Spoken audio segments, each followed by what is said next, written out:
அனைவருக்கும் வணக்கம் பிள்ளைகள்.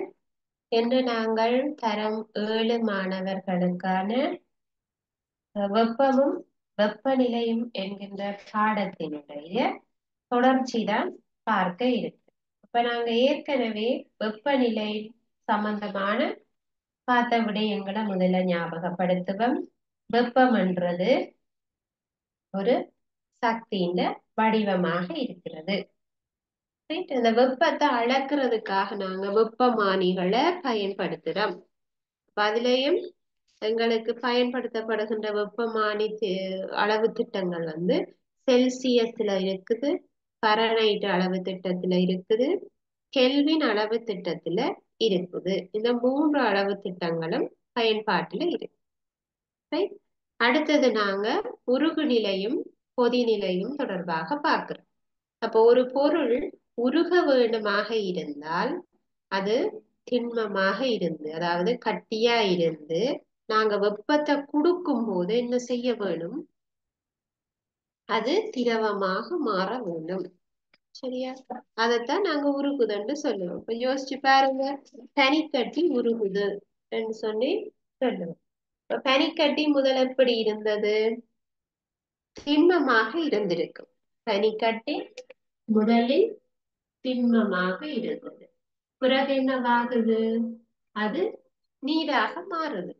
அப்ப உங்களுக்கு ஒரு திண்மம் அல்லது திண்ம பதார்த்தம் ஒரு திரவமாக மாறும் போதுள்ள வெப்பநிலை என்னன்னு சொல்லுவோம்? உருகுது என்று சொல்லுவோம். பனிக்கட்டி நீராக மாறுனா உருகுதல். பனிக்கட்டி நீராக மாறுவது உருகுதல் என்று சொல்லுவோம். அதுவே ஒரு நீர் என்ன செய்யுது? சூடாக்கிட்டு வெப்பத்தை வழங்கும் போது ஆவியாகி செல்கிறது. அந்த நீர் ஆவியாகி போகுது சூடாக்கிட்டு. அதை எப்படி சொல்லுவோம்? வாயுவாகுது. நீராவி. அதுக்கு என்னது? வாயு நிலைக்கு போகுது. அப்ப இதை சொல்லுவோம் தண்ணி கொதிக்குது, கொதிநிலை. என்னன்னு சொல்லுவோம்? கொதிநிலை.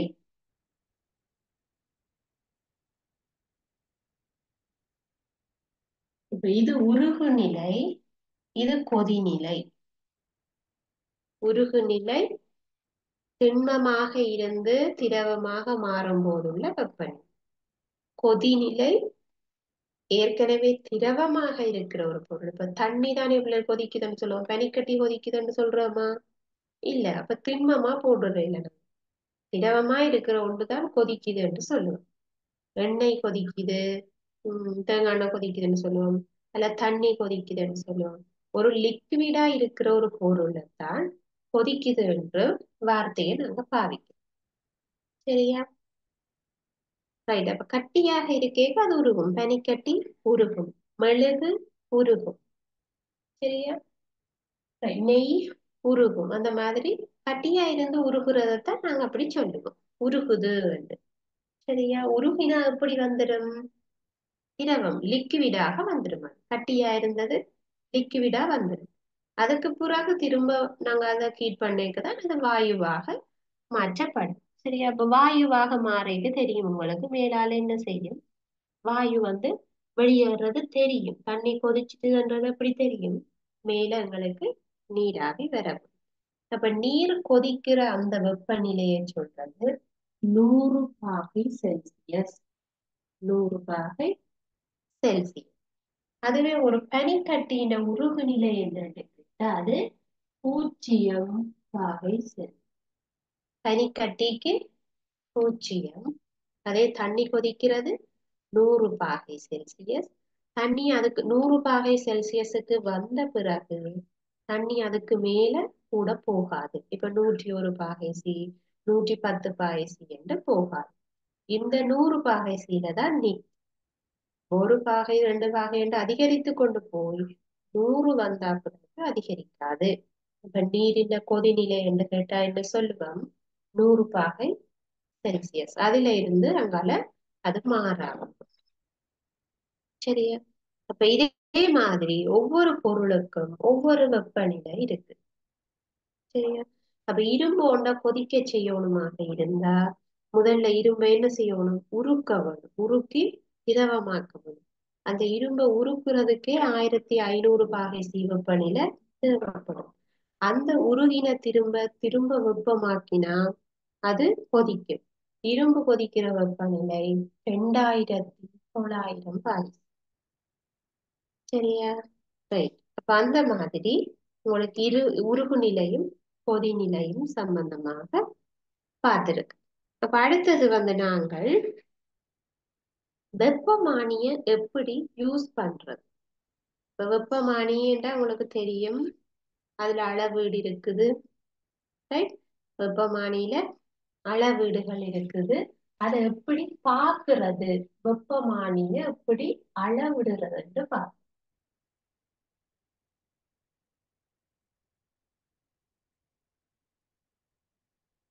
வெப்பமானியை முறையாக பயன்படுத்துவது எப்படி? ரைட். அப்ப எங்களுக்கு முதல்ல ஒரு வெப்பமானி தேவைப்படும்.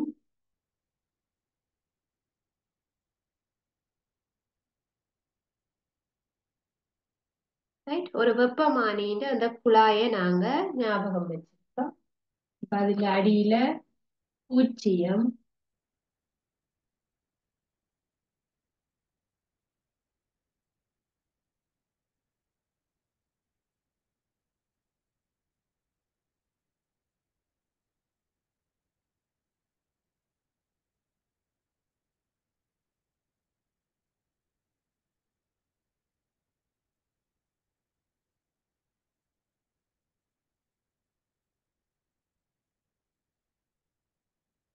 இவ்வாறு அளவீடு போடப்பட்டிருக்கு. அப்ப நாங்க இத 5, 10, 15, 20, 25, 30, 35,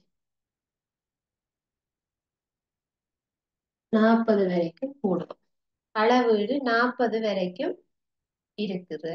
ஒரு வெப்பமானி எடுத்திருக்கு. சரி. இப்ப எங்களுக்கு இந்த வெப்பமானியில வாசிப்பு பார்க்க போறோம். வாசிப்புன்னா பெருமானம் எவ்வளவு, அதைத்தான் பிள்ளைகள் நாங்க இங்க வாசிப்புன்னு சொல்லுவோம். சரியா? அப்ப இதுல எங்களுக்கு இந்த வெப்பமானி திரவம் இதுவரைக்கும் நிற்கிறதாக எடுத்துக்கொள்ளும். 20 வரை.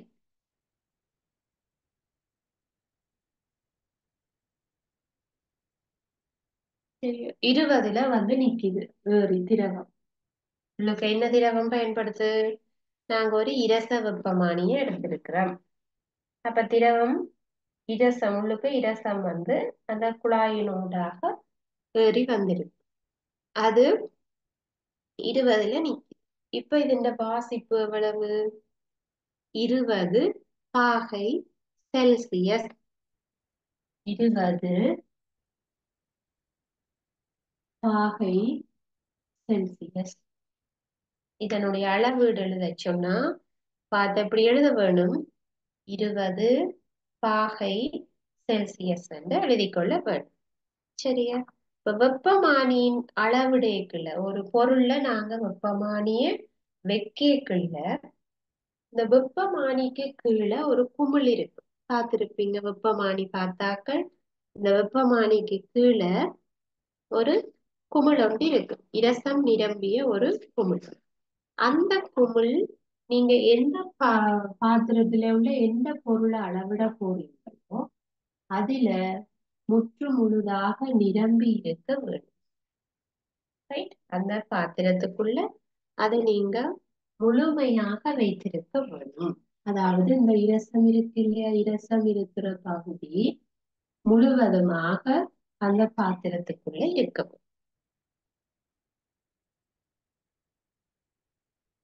இந்த இரச பகுதி இந்த குமிழ் முழுவதும் அங்க இருக்க வேணும். அந்த பாத்திரம் எது அளக்க போறோமோ அதுல கட்டாயம் இருக்க வேணும்.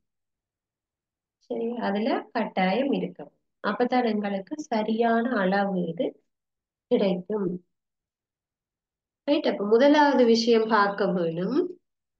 முதலாவது இந்த குமிழ் முழுவதுமாக அந்த பொருள்ல எந்த பதார்த்தத்துல அளக்க வேணுமோ அதுக்குள்ள திரவத்தோட நன்றாக தொடுகையில இருக்க வேணும். நிலைக்குத்தாக இப்படி நேராக வச்சிருக்க வேணும். அடுத்த ரெண்டாவது விஷயம், நாங்க வாசிப்புகளை வாசிப்புண்டா அளவீட்டை எடுக்கும் போது கண் மட்டத்துல வச்சு பார்க்க. இப்ப எங்களுக்கு 20ல பாக்குறேன்டா இப்படி கீழே நின்று இப்படி குனிஞ்சு பாக்குறதோ அல்லது மேல நின்று இப்படி பாக்குறதோ இருக்கக்கூடாது. உங்களோட கண்ணும் இந்த வெப்பமானின்ற மட்டத்துல இருக்க வேண்டும்.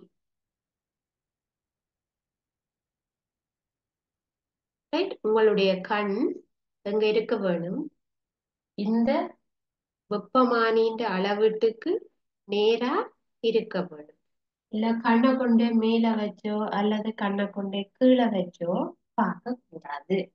உங்களுக்கு இந்த கண் மட்டத்துக்கு என்ன இருக்க வேணும்? அந்த வெப்பமானிய நீங்க தூக்கி வச்சு பார்க்க வேணும். உங்களோட கண்ணுக்கு நேர வச்சு பார்க்கணும். மேசையில வச்சுட்டு பாக்குறதோ அல்லது நீங்க கதிரையில இருந்து பாக்குறதோ இல்லை. உங்களோட கண்ணுன்ற அளவுக்கு அது இருக்க வேணும் பாக்கைக்குள்ள. சரியா? ரைட். அடுத்தது இரச நிரல் எங்க நிக்கும் அதுக்கு நேரம் உங்களுடைய கண் இருக்க வேணும். சரியா? ரைட். அப்ப இதை நீங்க கவனத்துல வச்சிருக்கணும் ஒரு வெப்பமானியை யூஸ் பண்ணிக்க. இந்த திரவத்துக்குள்ள ஃபுல்லா இருக்க வேணும். ரைட். பார்க்கிறதுக்கு வசதியாக இந்த இதை நீங்க வச்சுக்கொள்ள வேணும். கழுத்து கையில வச்சிருக்கலாம் அல்லது திருத்தமாக ஒரு இடத்தை வச்சுட்டு நீங்க பார்க்கக்குள்ள கண்ணுண்ட மட்டத்துக்கு இருக்க வேணும். சரியா? கண்ணுக்கு மேல வச்சோ கண்ணுக்கு கீழே வச்சோ நாங்க பார்க்க கூடாது. அளவீடு அதுல சரியா தெரியாது. இது நாங்க முறையாக எப்படி இத பார்க்கிறது. சரி, அது தொடர்பான செயற்பாடுகள் தந்திருப்பின. ஒரு நீருக்குள்ள நன்றாக தொடுகை விடுற மாதிரி இதை கொண்டு போய் வச்சுட்டு அந்த தண்ணீண்ட வெப்பநிலை எவ்வளவு இருக்கு 10-15 பாய்ச்சியோ 20 பாய்ச்சியோ காட்டும். அதை எடுத்து ஒரு தாங்கியில வச்சுட்டு அதுல நீங்க சரியாக அளவிட பார்த்து குறிச்சு கொள்ளலாம். அது ஒரு செயற்பாடு. அல்லது நீங்க அந்த பொருளை வச்சுட்டு கையால எடுத்து வெளியில எடுத்து உங்களோட கண்ணுக்கு நேராக பிடிச்சு பார்க்க முடியும். சரியா? ரைட். அதே மாதிரி மருத்துவ வெப்பமானிகள்.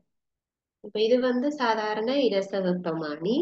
மருத்துவ வெப்பமானிகள் என்று நாங்க சொல்றது உங்களுக்கு சில பேருக்கு ஞாபகம் இருக்கும். காய்ச்சல் என்று சொல்லி நாங்க ஹாஸ்பிட்டலுக்கு போகல அந்த தெர்மோமீட்டர் சொல்லி ஒன்று எடுத்து வாய்க்குள்ள வச்சிருக்கணும் அல்லது கமக்கட்டுல வச்சு பார்ப்பினும் அந்த எங்களுக்கு வெப்பம் பெரும்பாலும் இருக்கக்கூடிய இடத்துல வச்சு மனிதனுடைய உடலின்ற வெப்பநிலையை அளவிடுவது.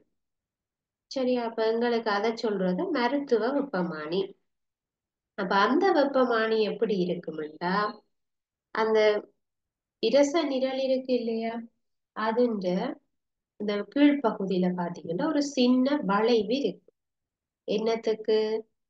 மருத்துவ வெப்பமானி.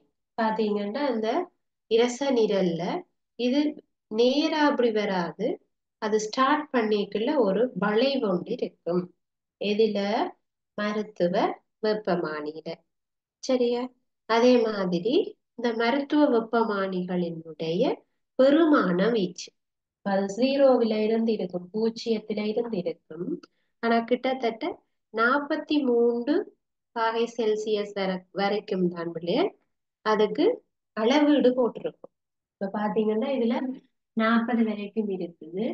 கிட்டத்தட்ட 43 வரைக்கும் அளவீடு இருக்கு.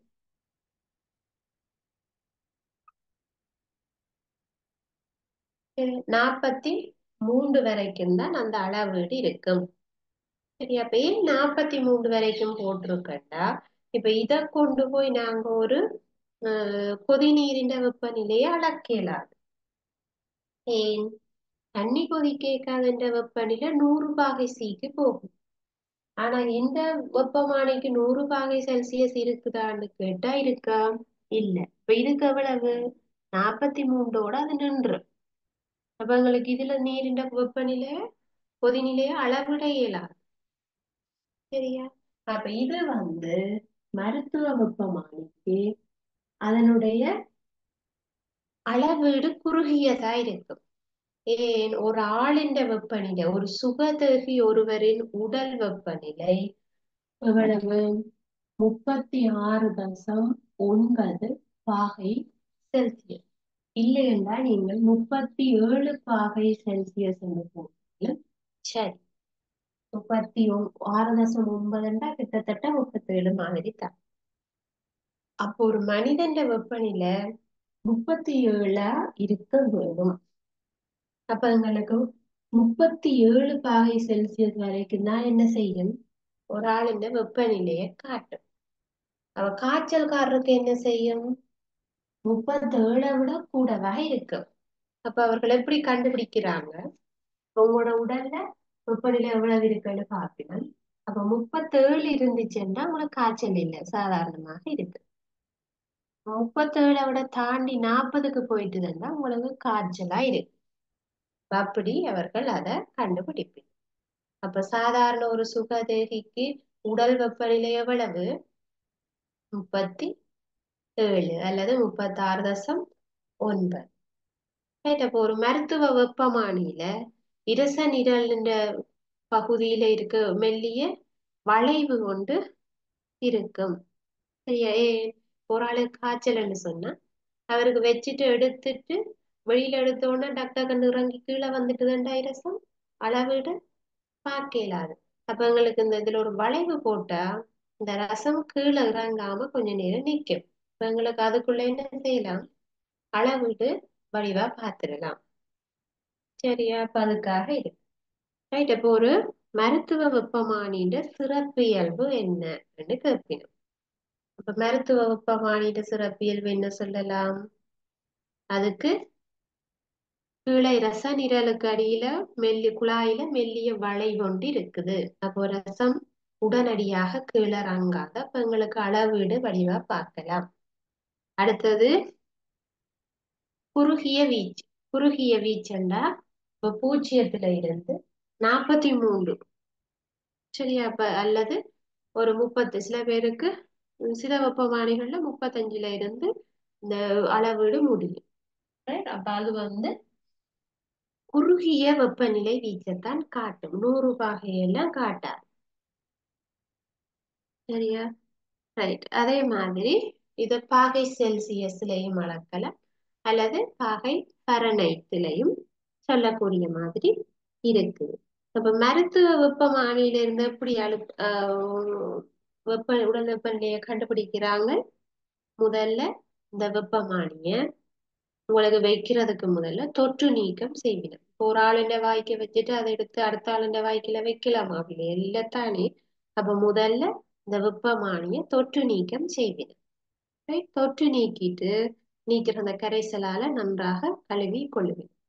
அதுக்கு பிறகு ஒரு நோயாளியிட்ட நாக்குக்கு கீழாக இந்த குமிழ், எது அந்த ரசம் இருக்கிற குமிழ் நாக்குக்கு கீழாக கிட்டத்தட்ட 2 நிமிடங்களுக்கு வைக்கப்படும்.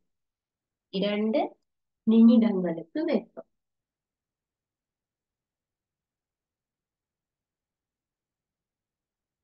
2 நிமிஷம் அதை நாக்குக்கு கீழே வச்சிருக்கு. சரியா? அதுக்கு பிறகு அதை வாயில இருந்து வெப்பமானிய வெளியில எடுத்துட்டு அதுல என்ன அளவீடு போட்டிருக்கண்டு பார்த்து அளவீடு எடுப்போம். சரியா? அப்ப இதுதான் வெப்பநிலைய அளவிடுறதுக்கான மருத்துவ வெப்பமானிய பயன்படுத்துறது. சரியா? இப்ப இந்த மெல்லிய வளைவு எதுக்காக இருக்குது? நாங்க இந்த வெப்பமானிய வெளியில எடுத்த உடனே உடனடியாக அந்த மயிர்துளை குழாய் உள்ளுக்கு இருக்கிறத மயிர்துளை குழாய்ன்னு சொல்லுவோம். அதனூடாக அந்த திரவம் கீழே இறங்குறத சிறிது நேரம் தடுக்கலாம். சரியா? அப்ப இப்ப எங்களுக்கு இந்த மருத்துவ வெப்பமானிகள்ல இரச வெப்பநிலைய இரச வெப்பமானிகளை பயன்படுத்துவது குறைஞ்சிருக்கு. இப்ப எங்களுக்கு அதிகமாக டிஜிட்டல் வெப்பமானிகளை பயன்படுத்துகின்றார். சரியா? டிஜிட்டல் வெப்பமானி என்று நாங்க சொல்றது உங்களுக்கு தெரிஞ்சிருக்கும். கொரோனா டைம்ல எல்லாம் ஒரு கன் மாதிரி வச்சு நெத்திக்கிட்ட கையில வச்சு அளந்து பார்த்து பதிஞ்சிருப்பாங்க வெப்பநிலையை விட. பதில உங்களுக்கு 37 பாகை சி வரைக்கும் இருந்தால் அல்லது 36.9 36 பாகை சி இப்படி பெருமானங்கள் வந்திருந்தா நீங்க சாதாரணமான ஒரு ஆளாத்தான் இருக்கிறீங்க, உங்களுக்கு காய்ச்சல் இல்லை. ஆனா உங்களுக்கு 40 பாகை செல்சியஸ் 41 பாகை செல்சியஸ் வந்து அதுல காட்டியிருந்தா உங்களுக்கு காய்ச்சல். அப்ப உங்களுக்கு கொரோனா தொற்று இருப்பதற்கான வாய்ப்பு இருக்குன்னு கண்டுபிடிப்பாங்க. நம்ம யோசிச்சிருப்பீங்க. அப்ப அந்த டைம்ல ஸ்கூல் போனாக்களுக்கு தெரிஞ்சிருக்கு. அது வந்து வெப்பநிலையை அளவிடுவதற்கான ஒரு கருவி. அது கொரோனாவை கண்டுபிடிக்கிறதல்ல, அது வெப்பநிலையை அளக்குற ஒரு கருவி. உங்களுக்கு ஏதாவது தொற்று வந்திருந்தா உங்களுக்கு காய்ச்சல் வரும். சரி, அப்ப உங்களோட உடல்ல ஏதாவது ஒரு கிருமி தொற்றினா அதுக்கு எதிராக உங்களோட உடல் சண்டை கேட்க காய்ச்சல் வரும். அதை அளந்து பார்க்கறது தான் இந்த வெப்பமானி. சரியா? அப்ப இப்ப பயன்படுத்தப்படுபவை டிஜிட்டல் வெப்பமானிகள். இப்ப இந்த இரச வெப்பமானிகள் பயன்பாட்டுல இல்ல, குறைவு இருக்கிறது, குறைவு. ஆய்வு கூடங்கள்ல இது இருக்குது, போய் எடுத்து பார்த்து கொண்டு. சரியா? அப்ப இன்றைக்கு நாங்க பார்த்த விடயம் வந்து வெப்பமானியில எப்படி அளவீடு எடுக்கிறது. சரியா? அப்ப ஒரு வெப்பமானியில அளவீடு எடுக்கக்குள்ள அது அந்த திரவத்துக்குள்ள வடிவா வச்சிருக்கணும். அடுத்தது கண்மட்டத்துல வச்சு அளவீடு எடுக்க வேண்டும். ஒரு மருத்துவ வெப்பமானியின் சிறப்பியல்பு என்னவாக இருக்குது? அதுல அடியில ஒரு வளைவு இருக்குது. அதுக்கு ஒரு குறிப்பிட்ட அளவில தான் வெப்பநிலை காணப்படும். சரியா? ரைட். இப்ப இந்த விஷயங்களை ஞாபகம் வச்சுக்கொண்டு அடுத்ததாக நாங்கள் வெப்ப இடமாற்றம் சம்பந்தமாக பார்ப்போம்.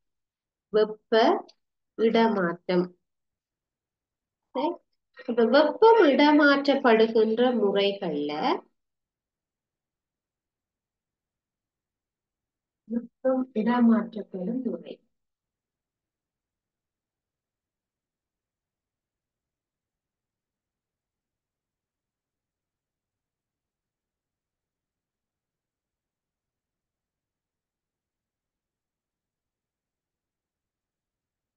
வெப்ப இடமாற்றம்.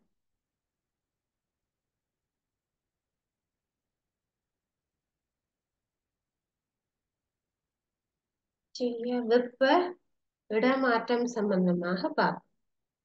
இப்ப சாதாரணமாக இடமாற்றம் என்றா என்ன சொல்லுவோம்? ஒரு இடத்தில இருந்து இன்னொரு இடத்துக்கு போனா அது டிரான்ஸ்ஃபர். டிரான்ஸ்ஃபர் என்ன சொல்றோம்? இடமாற்றம். ஒரு இடத்தில இருந்து இன்னொரு இடத்துக்கு போறது அதை டிரான்ஸ்ஃபர்ன்னு சொல்றோம். அப்ப வெப்ப இடமாற்றம் என்றா என்ன அர்த்தம்? வெப்பம்ன்றது ஒரு இடத்தில இருந்து இன்னொரு இடத்துக்கு பயணிப்பது. வெப்பம் ஒரு இடத்தில இருந்து இன்னொரு இடத்துக்கு பயணிக்கிறது தான் வெப்ப இடமாற்றம். வெப்பம் எப்படி போகும்? ஒரு இடத்துல இருந்து இன்னொரு இடத்துக்கு வெப்பம் எப்படி தானாக போகும்? யோசிச்சு பாருங்க. இப்ப நீங்கள் ஒரு நெருப்பு எரியிற ஒரு பெரிய குப்பை ஒன்றை கொளுத்தி இருக்கணும். அதுக்கு பக்கத்துல நீங்கள் நிக்கிறீங்கள். யோசிச்சு பாருங்க. ஒரு நெருப்பெரியிற பெரிய குப்பைக்கு பக்கத்துல நிக்கக்கூடிய ஒரு ஆள், பக்கத்துல நிக்கிற ஒரு ஆள் இந்த நெருப்பு குவியலுக்கு பக்கத்துல நின்றா சுடுமா சுடாதா? சுடும். நெருப்பெரியக்குள்ள அதிண்ட வெப்பம் கட்டாயம் வெறுக்கு சுடும். பக்கத்துல நிக்க சுடும். சரி, அதை அதை விடுங்க. இல்லாட்டிக்கு நீங்க டீ குடிக்க போறீங்க.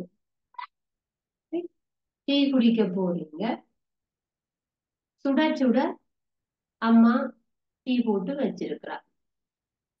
சுட சுட, அதாவது ஆவி போகுது. சுட சுட டீ இருக்கு கப். நீங்க தெரியாம போய் இப்படி கைய வச்சிட்டீங்கன்னா, அதுல கைய பிடிச்சி தூக்கினீங்கன்னா என்ன செய்யும்? சுடும். அப்ப இந்த சுடுகுதுன்றத நீங்க எப்படி பாக்குறீங்க? அந்த வெப்பம் உங்களுக்கு வந்திருக்கு. நெருப்புல இருந்து அல்லது சூடான பொருள்ல இருந்து உங்களை நோக்கி அந்த வெப்பம் வந்திருக்கு. அதுதான் வெப்ப இடமாற்றம். வெப்ப இடமாற்றம். ஒரு பொருள்ல இருந்து இன்னொரு பொருளுக்கு வெப்பம் போறது. அதைத்தான் எப்படி சொல்லுவோம்? வெப்ப இடமாற்றம். வெப்பம் ஓரிடத்திலிருந்து வெப்பம் ஓரிடத்திலிருந்து இன்னொரு இடத்துக்கு செல்லும்.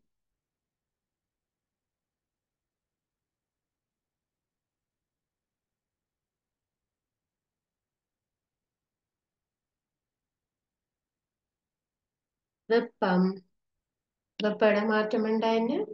ஓரிடத்திலிருந்து இன்னொரு இடத்துக்கு வெப்பம் பயணம் செய்யறது தான் வெப்ப இடமாற்றம் என்று நாங்க சொல்லுவோம். சரியா? வெப்பம் போகுது. இப்ப பாருங்க, இந்த சூடான டீயில இருந்து வெப்பம் உங்களோட கைக்கு வருது. அதான் கை சுடுது.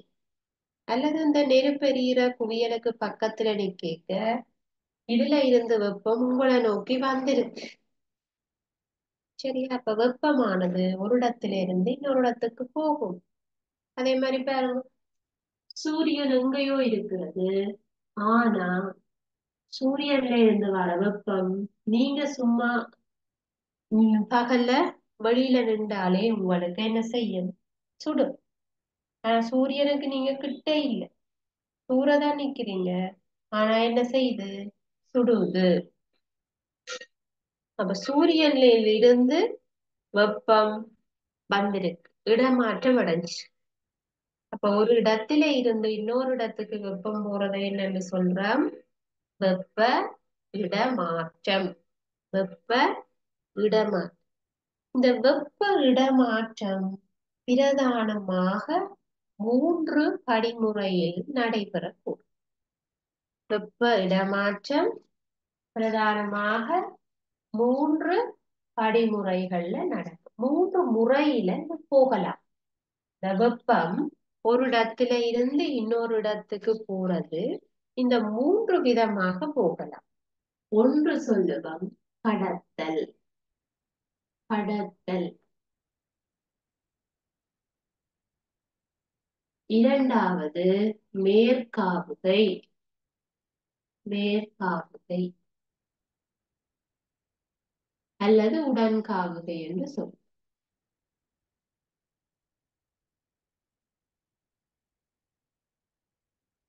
மூன்றாவது கதிர்ப்பு.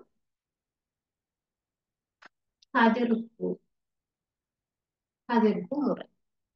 அப்ப எங்களுக்கு இந்த 3 முறைகள்ல வெப்பத்தை இடமாற்றம் செய்ய முடியும். 3 முறைகளின் ஊடாகத்தான் வெப்பம் இடமாற்றப்படும். இப்ப வெப்பம் இடமாற்றம் என்னன்னு பார்த்துட்டு, ஒரு இடத்துல இருந்து இன்னொரு இடத்துக்கு வெப்பம் பயணம் செய்கிறது. வெப்பம் பயணம் செய்யக்கூடிய முறைகள் என்னென்ன? ஒன்று கடத்தல் மூலம், இரண்டாவது மேற்காவுகை அல்லது உடன்காவுகை மூலம், மூன்றாவது கதிர்ப்பு மூலம். அப்ப இந்த 3 முறைகள்ல ஏதாவது ஒன்றை பயன்படுத்தித்தான் வெப்பம் இடமாற்றம் அடையும். அப்ப முதலாவது நாங்க இந்த கடத்தல் என்னன்னு பார்ப்போம். கடத்தல். சரியா?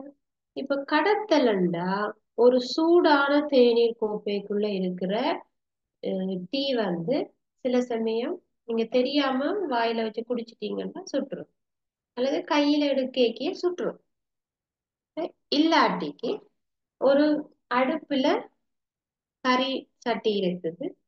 சட்டி சூடாக்கப்படுகிறது, அடுப்பு எரியுது, சட்டியில கறி கொதிச்சு கொண்டு இருக்குது, சூடாக இருக்கிறது. அதுக்குள்ள கரண்டி போட்டிருக்கு. இப்ப நீங்க சாப்பாடு அவசரத்துல போய் கரண்டில கைய வச்சுட்டீங்க. என்ன செய்யும்? கையில சுட்டு. அப்ப இஞ்ச பாத்தீங்கன்னா நீங்க கைய கொண்டு போய் எங்க வைக்கல, குழம்புக்குள்ள வைக்கல, வெறும் கைய கொண்டே குழம்புக்குள்ள வைக்கல, அல்லது கைய கொண்டு போய் சட்டியில வைக்கல, அல்லது கைய கொண்டு போய் அடுப்புக்குள்ளையும் விடையில. ஆனா சட்டிக்குள்ள இருந்த கரண்டில வைக்கே சுடுது. சட்டிக்கு உள்ள இருந்த கரண்டி சுடுது. அப்ப இஞ்ச நீங்க எப்படி உங்களுக்கு கரண்டி சுடுது? நீங்க கைய குழம்புக்குள்ளையும் வைக்காம, சட்டியிலையும் பிடிக்காம, அடுப்புக்குள்ளையும் வைக்காம கரண்டில தொட்டாலே சுடுகுதண்டா, அதுதான் கடத்தல். என்ன சொல்றோம்? அடுப்புக்குள்ள வெப்பம் இருக்கு, அந்த நெருப்பு இருக்கு, அதுன்ற வெப்பம் முதல்ல சட்டிக்கு போகும், அந்த கறி வைக்கிற பாத்திரத்துக்கு போகும். அந்த பாத்திரம் சூடாகி அதுன்ற வெப்பத்தை கறிக்கு விடும். அப்ப அந்த கறி சூடாகி இருக்கும். சூடான கறியில இருந்து வெப்பம் கரண்டிக்கு கடத்தப்படும். அப்ப இங்க எங்களுக்கு திண்ம பொருட்கள் ஒன்றோட ஒன்று தொட்டு கொண்டிருக்கேதான் இந்த வெப்பம் கடத்தப்பட்டிருக்கு. சட்டி நீர அடுப்போட தொடுகையில இருக்கு, அடுப்புல இருந்து சட்டிக்கு கடத்தப்பட்டு, சட்டியில இருந்து கறிக்கு கடத்தப்பட்டு, கறியில இருந்து கரண்டிக்கு. அப்போ ஒவ்வொன்றும் திண்ம பொருள். அந்த திண்ம பொருள் ஒன்றோட ஒன்று தொட்டு கொண்டிருக்கிறதுனால ஒரு பொருள்ல இருந்து இன்னொரு பொருளுக்கு வெப்பம் என்ன செய்திருக்கு? ஈஸியா கடத்தப்பட்டு இருக்கு. அப்ப கடத்தல் எப்படி நடக்கும்டா, திண்ம துணிக்கைகள் திண்ம துணிக்கைகள் என்ன செய்யப்படும்? ஒன்றோட ஒன்று தொடுகையில் இருக்கேக்க அது கடத்தப்படும். சரியா? திண்ம துணிக்கைகளின் ஊடாக வெப்பம் பயணம் செய்கிற முறைய கடத்தல் என்று சொல்லுவோம். சரியா? திண்ம துணிக்கையினூடாக கடத்துதல், வெப்பம் கடத்தப்படுதல், அதை நாங்க கடத்தல் என்று சொல்லுவோம். அப்ப இன்றைக்கு நாங்க படிச்ச விஷயம் வெப்பமானிகளை எப்படி பயன்படுத்துறது, வெப்பமிட மாற்றப்படுகின்ற முறைகள். சரியா? அப்ப இதுக்குள்ள நாங்கள் சில வினாக்களை எழுதி கொள்வோம். எழுதுங்க. பின்வரும் வினாக்களுக்கு விடை தருக.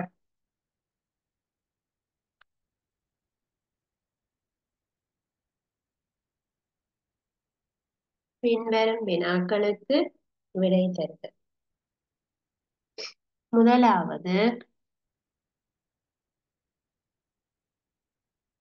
சாதாரண மனிதனின் உடல் வெப்பநிலை யாது?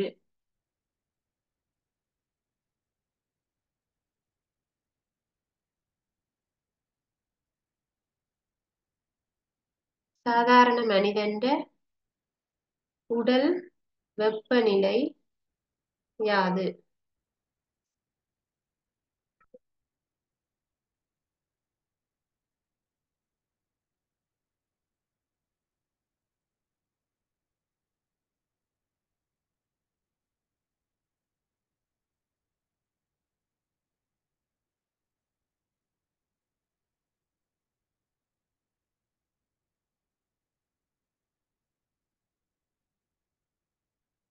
சாதாரண மனித உடல் வெப்பநிலை யாது?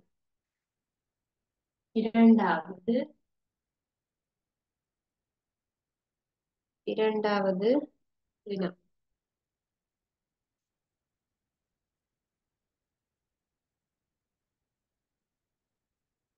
மருத்துவ வெப்பமானியின்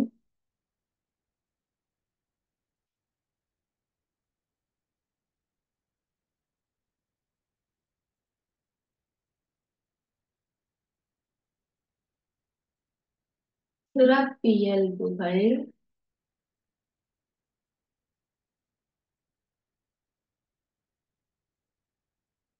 சிறப்பியல்புகள் எவை? சிறப்பியல்புகள் எவை? மூன்றாவது, வெப்ப இடமாற்றம் என்றால் என்ன?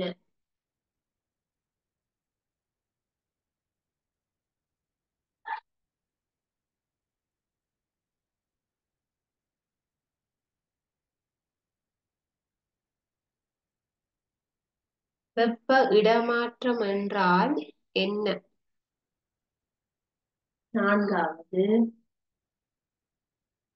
வெப்பம் இடமாற்றம் நடைபெறும் முறைகள் எவை?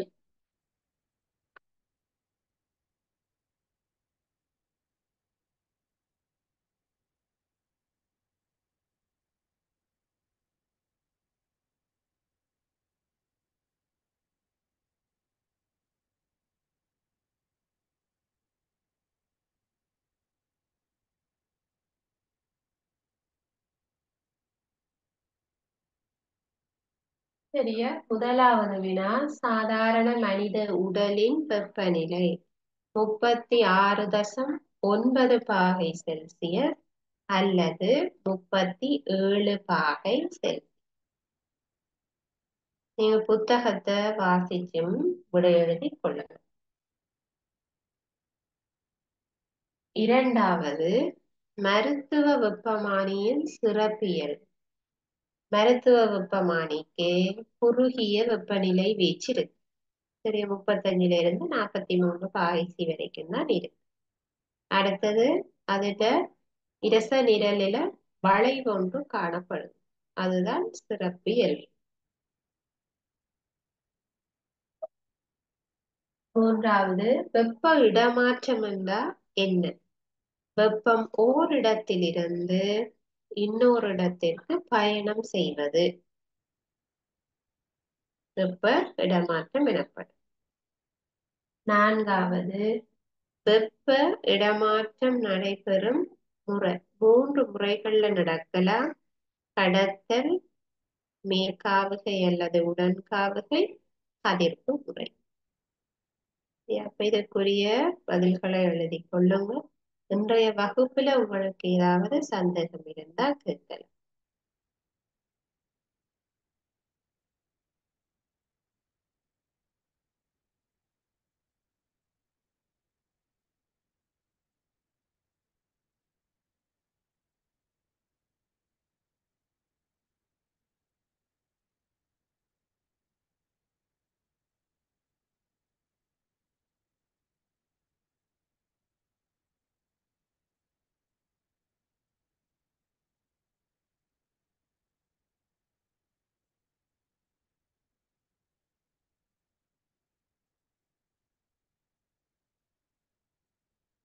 உங்களுக்கு எந்த விதமான டவுட்டும் இல்லையண்டா பிள்ளைகள், நாங்க இதோட இந்த வகுப்பை நிறைவு செய்து கொள்ளுவோம். இன்னொரு வகுப்புல சந்திக்கலாம். தேங்க்யூ.